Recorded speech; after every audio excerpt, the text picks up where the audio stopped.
Assalamualaikum warahmatullahi wabarakatuh. Oke, jumpa lagi dengan saya. Pada video kali ini saya akan membuat tutorial bagaimana cara membuat akun Moodle.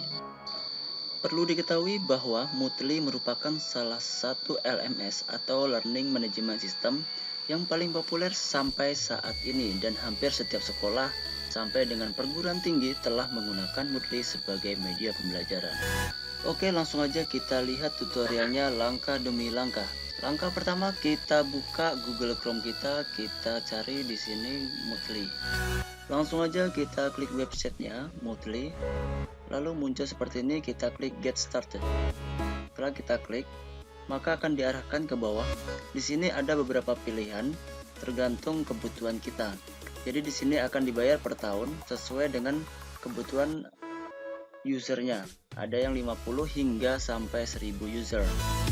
Oke, coba kita lihat di bawahnya itu ada review detailnya, ada view detailnya. Ini merupakan harga dan fasilitas yang akan diberikan Moodle kepada pengguna. Oke, di sini kita akan mencoba yang try for free. Kita coba yang gratis dulu.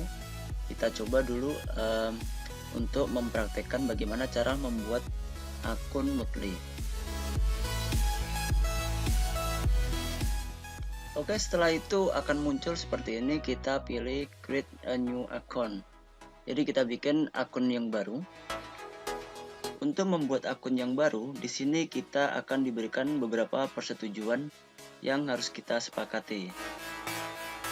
Oke, di sini kita konfirmasi ya bahwasanya kita sudah berumur 18 tahun, dan beberapa persetujuan yang lainnya kita cek saja, lalu kita klik next. Selanjutnya kita lengkapi data kita. Di sini ada first name sama family name. Jadi kita isikan di sini sesuai dengan keinginan kita. Setelah itu kita masukkan juga Gmail kita. Di sini kita masukkan, kemudian masukkan juga nomor telepon kita sesuai dengan negara kita. Kita masukkan seperti itu. Setelah itu kita pilih ibu kota kita, yaitu Jakarta. Kemudian kita pilih nama organisasi dari apa yang ingin kita bikin di sini. Oke, di sini saya menggunakan nama Belajar Bareng. Selanjutnya kita pilih tipe organisasi kita. Selanjutnya kita tuliskan alamat kita di sini.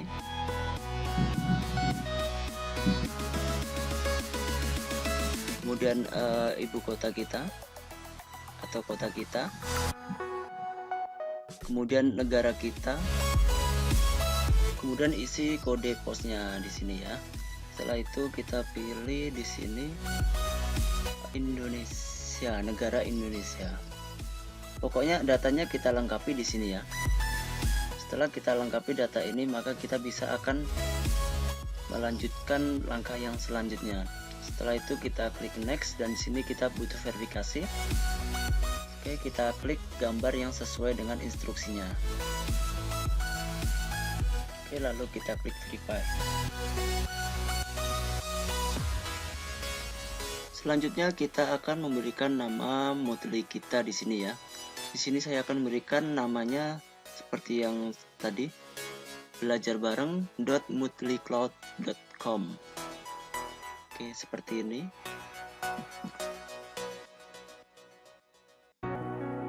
Oke, setelah itu di bawahnya ada recommended host. Jadi ada 3 negara yang disarankan. Saya di sini milih yang Australia. Teman-teman juga bisa milih yang negara yang lain. Oke.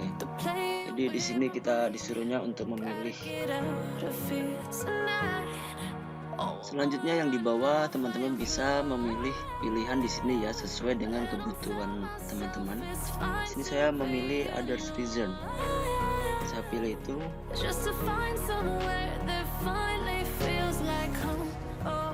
Setelah itu kita klik next.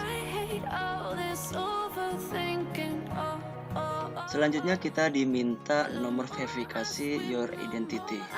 Jadi setelah kita masukkan nomor telepon kita, di situ kita akan diberikan beberapa digit number. Kemudian kita masukkan ke sini. Oke, seperti ini. Gampang sekali caranya ya.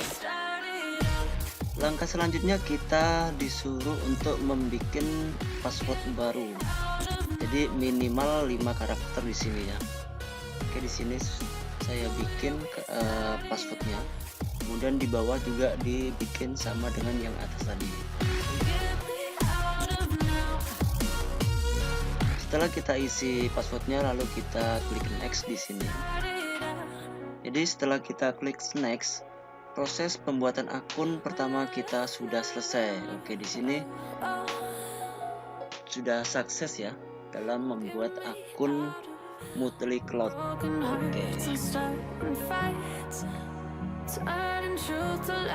Oke, kita klik ini, thanks, take me to my mobile site now.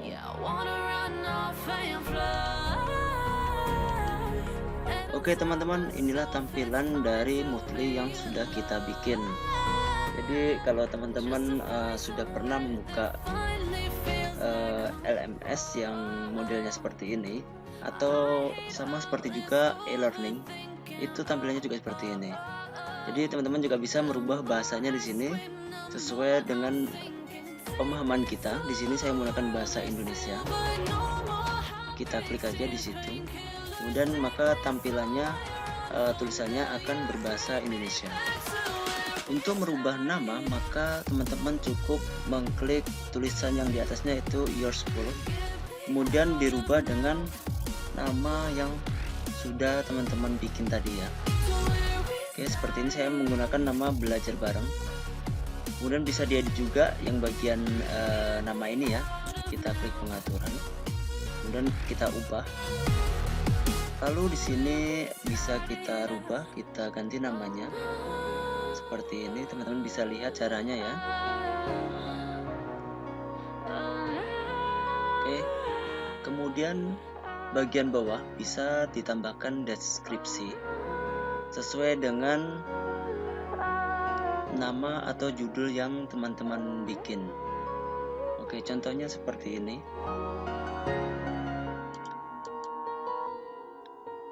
Selanjutnya kita scroll ke bawah, lalu kita simpan ya. Kita simpan, kita klik simpan. Kemudian kita lanjut ke bagian depan. Kita klik bagian depan. Seperti ini. Langkah selanjutnya di sini saya akan menambahkan beberapa mata pelajaran. Di sini saya sudah membuat satu mata pelajaran yaitu Adobe Illustrator. Seperti itu. Ini juga bisa dirubah dengan cara kita klik Adobe Illustrator ini, kita klik. Kemudian di atasnya ada pengaturannya. Lalu kita ubah. Setelah kita ubah di sini nama-nama bisa kita rubah, kemudian nama singkat, kemudian beberapa fitur di bawahnya. Kemudian deskripsinya juga bisa kita tambahkan. Kemudian logo. Dan deskripsi bisa copy paste di sini ya. Di sini karena saya menggunakan yang sudah ada, kita copy paste materinya seperti ini.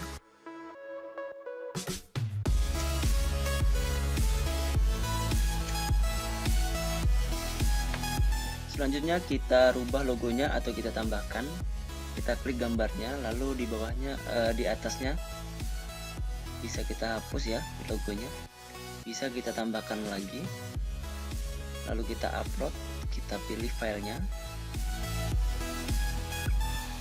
Oke, kita pilih sesuai dengan mata pelajarannya.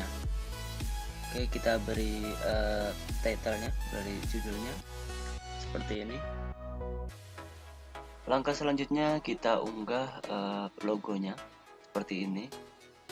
Setelah itu disimpan ya. Setelah itu disimpan dan tampilkan. Selanjutnya di sini sudah saya tambahkan beberapa menu ya. Ada materi, attendance, sama tugas materi. Kemudian di sini bisa kita rubah seperti ini. Contohnya kita ambil attendance ya. Kita ambil attendance lalu kita rubah pengaturannya. Setelah itu tulisan attendance ini bisa kita ganti dengan tulisan sesuai keinginan kita. Contohnya attendance dirubah menjadi bahasa Indonesia menjadi kehadiran. Dan deskripsinya jangan lupa di checklist tampilkan deskripsi di halaman kursus. Selanjutnya kita simpan dan kembali ke kursus. Selanjutnya menu-menu yang lain bisa kita rubah. Caranya juga sama seperti yang sebelumnya tadi ya. Kita klik, kita ubah pengaturan, lalu kita tambahkan apa yang perlu kita tambahkan di sini. Setelah itu kita simpan, atau seperti ini, logonya kita ganti, gak bisa, atau kita ganti dengan deskripsi seperti ini, tulisan yang perlu kita masukkan ya. Kemudian kita simpan dan kembali ke kursus. Selanjutnya lagi kita masukkan menu tugas materi, kita tambahkan sedikit deskripsi supaya peserta didik kita atau siswa kita paham apa yang harus dikerjakan di tugas materi ini.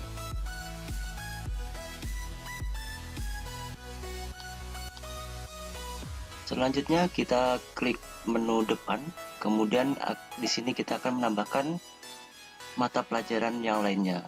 Jadi kita klik tambahkan kursus baru, kemudian kita isi nama lengkapnya, nama mata pelajarannya. Di sini saya menambahkan mata pelajarannya Adobe Photoshop, kemudian ditambahkan nama singkatnya, nama singkat kursus atau mata pelajarannya. Kemudian di sini ada tanggal mulai kursus. Kita tambahkan tanggalnya tanggal berapa, bulan berapa, tahun berapa, kemudian jamnya jam berapa. Jadi di sini lengkap ya. Kemudian selanjutnya kalau sudah kita isi tanggal mulai kursus, tanggal mulai belajarnya, selanjutnya kita tambahkan tanggal akhir kursus atau sampai jam berapa kita belajar ini pada mata pelajaran ini. Jadi pada setiap mata pelajaran nanti di sini akan dijadwalkan dengan menyesuaikan tanggal, hari, bulan, dan jamnya. Oke, seperti ini ya. Tinggal dipilih-pilih aja di sini. Oke, jadi yang bawah ini ada yang checklist calculate itu kita hilangkan. Kalau tidak dihilangkan maka kita bisa mengakhiri semau kita atau waktunya tidak terhingga ya, kalau seandainya calculate-nya di checklist. Selanjutnya kita tambahkan nomor ID kursus atau nomor ID mata pelajarannya, contohnya seperti ini. Kemudian di bawahnya ada keterangan atau ringkasan kursus atau deskripsi. Di sini saya menggunakan deskripsi yang sudah ada ya. Ini kita copy paste aja. Saya mengambil bahannya di internet. Ini contohnya aja. Jadi kita copy paste sebagai keterangan. Kemudian di bawahnya ada file gambar kursus atau logo. Kita pilih filenya. Photoshop. Kemudian setelah itu kita unggah file ini. Setelah logonya ke upload atau kita unggah, langkah selanjutnya di sini kita pilih menu format kursus. Oke, setelah itu di sini ada beberapa format. Seperti ini kita klik, ada format activity, format sosial, topik, kemudian di sini saya menggunakan format mingguan. Jadi pertemuannya per minggu, dan setelah itu kita simpan dan kembali. Selanjutnya di sini bisa kita edit lagi ya mata pelajaran ini, atau kita kelola seperti ini. Jika perlu bisa kita edit kembali jika ada revisi. Oke, kemudian kita masuk ke bagian mata pelajaran Adobe Photoshop, kemudian kita edit bagian. Yang bagian pertama ini bagian umum ya. Jadi kita modifikasi, kita ganti dengan materi 1. Ini pada pertemuan pertama ini ya. Kemudian di bawahnya nanti juga ada keterangan penjelasan atau deskripsi. Ini bisa kita tambahkan atau copy paste juga bisa. Atau teman-teman kalau ingin menambahkan file PDF Microsoft Word PPT juga bisa. Oke, seperti ini. Kemudian kita tambahkan activity-nya.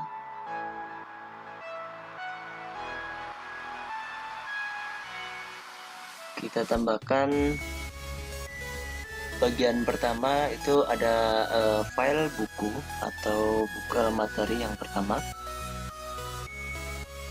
Kemudian kita tambahkan file dokumen atau file PDF. Kemudian kita tambahkan deskripsi di sini. Silakan download dan pelajari. Di atas ini ada beberapa menu yang perlu diperhatikan seperti gambar, file, kemudian ada gambar mikrofon, video, dan ada link-link juga di situ bisa kita masukkan di sini.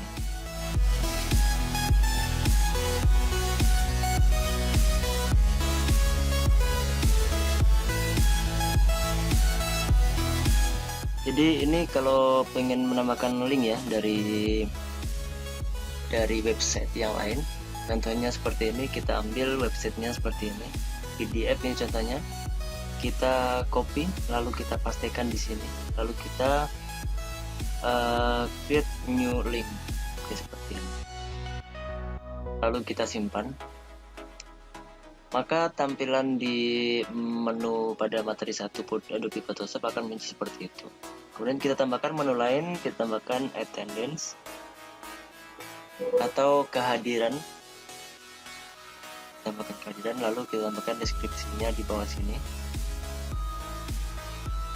Silakan isi kehadiran Anda, lalu kita simpan.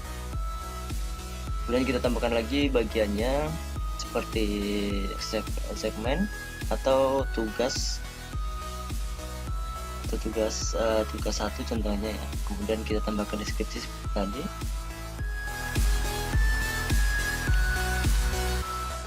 Buatlah desain menggunakan Adobe Photoshop. Tergantung instruksi atau tugas yang akan diberikan kepada siswa. Oke, di bawah sini ada beberapa menu yang perlu diperhatikan seperti deadline, kapan akan dikumpulkan tugasnya. Kemudian di sini ada batas filenya, juga bisa diatur di sini. Kemudian di sini juga ada nilai poin-poinnya, berapa poin yang akan diberikan menggunakan skala atau poin. Kemudian nilai maksimumnya berapa.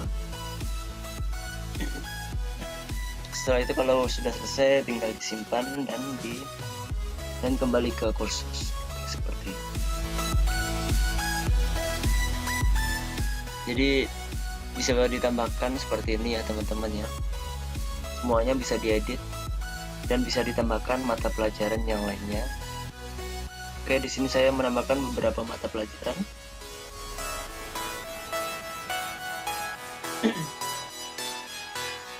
Kemudian kita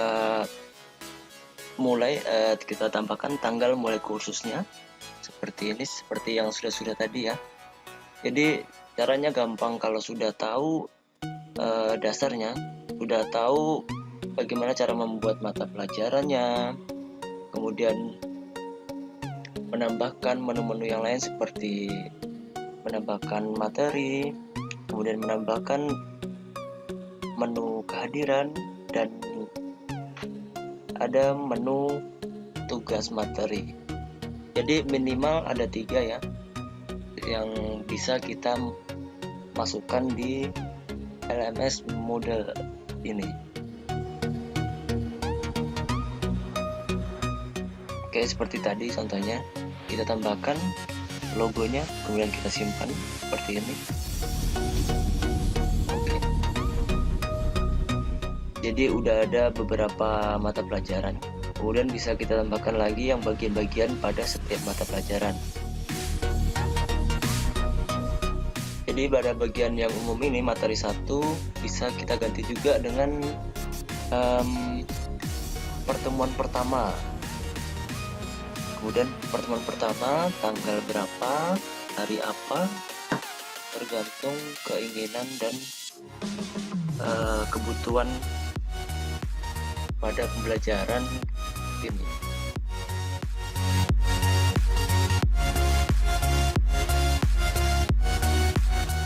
Oke, kita tambahkan lagi ya beberapa menu yang mendukung seperti ini. Kita tambahkan nama,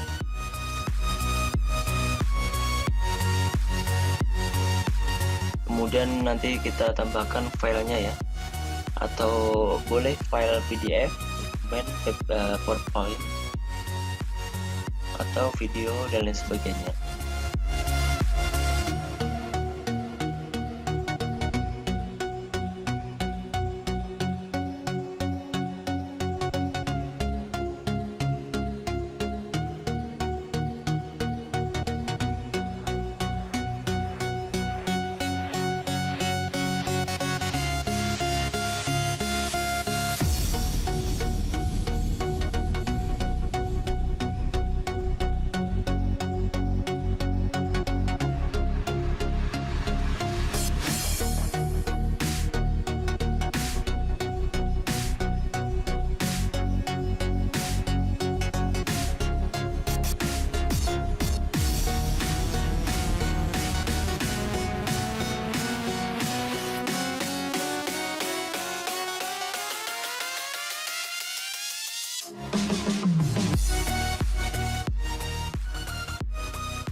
Oke teman-teman, tahap awal dalam pembuatan akun LMS Moodle telah selesai dan seperti ini hasilnya. Jadi LMS ini yang akan kita gunakan dalam pembelajaran daring.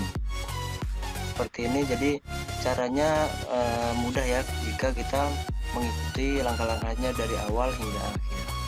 Oke, terima kasih bagi teman-teman yang sudah menonton video ini. Jangan lupa di subscribe, di like, di komen, dan di share ke teman-teman Anda jika ini bermanfaat.